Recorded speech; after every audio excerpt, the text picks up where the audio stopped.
سلام دوستان. تو ویدیوی قبلی که روش با آنلاین ببخشید عذر میخوام روش رایگان کردن بازی استیم رو گذاشته بودن، بعضیاتون مشکلایی گذاشته بودید که لینک دیسکورد خرابه یا دانلود نمیشه. شما میتونید این کار رو کنید. شما وارد اول اینکه لینک دیسکورد رو درست کنیم، شما وارد این کانال دیسکوردی میشید که براتون گذاشتم. همون مثل روش قبلی @جن اشتباه شد @جن. اینجا اسم بازیتون رو می نویسید و بعد از فشار دادن دکمه اینتر اینجا فایل بازی رو میده و فایل بازی رو درگ میکنید تو استیم تولز. اما برای کسایی که حوصله ندارن هر دفعه این کار رو انجام بدن، یه روش دیگه هم وجود داره. لینک دومی که داخل دیسکریپشن گذاشتم و میرید فایلش رو دانلود میکنید. یه فایل 294 مگابایتیه که 60,000 تا بازی رو به استیم شما اضافه میکنه که خیلی زیاده، واقعا تمومی نداره، خیلی خیلی زیاده و برای پیدا کردن بازی باید شما حتما سرچش کنید تا بتونید پیدا کنید. اما من این روش رو به شما پیشنهاد نمی کنم. حالا چرا؟ من این روش چرا پیشنهاد میکنم؟ به خاطر اینکه با این روش استیمتون خیلی پر میشه، یکی، و دوم اینکه انقدر تعداد این فایل ها زیاده که شما به یک کامپیوتری نیاز دارید که قوی باشه برای اینکه همون فایل ها رو فقط بندازید تو استیم تولز.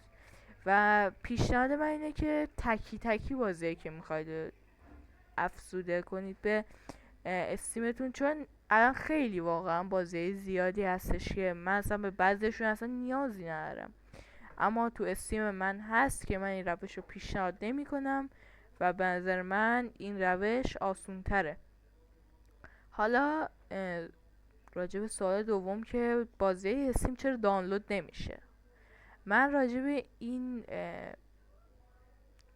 مشکل هم یه دونه ویدیو برای شما گذاشتم.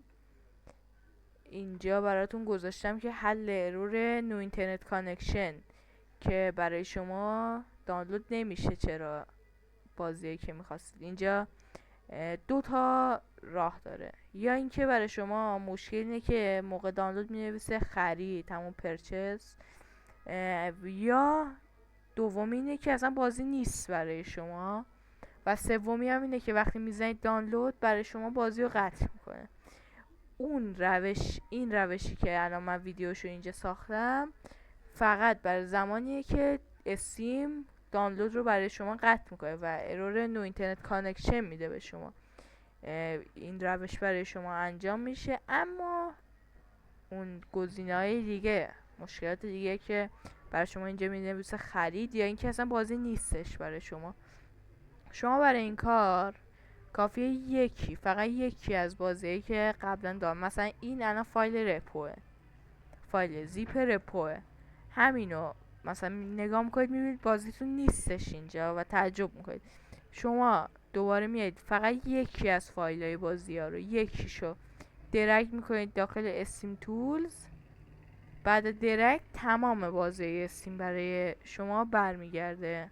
به همین راحتی تمام مشکلات شما حل شد.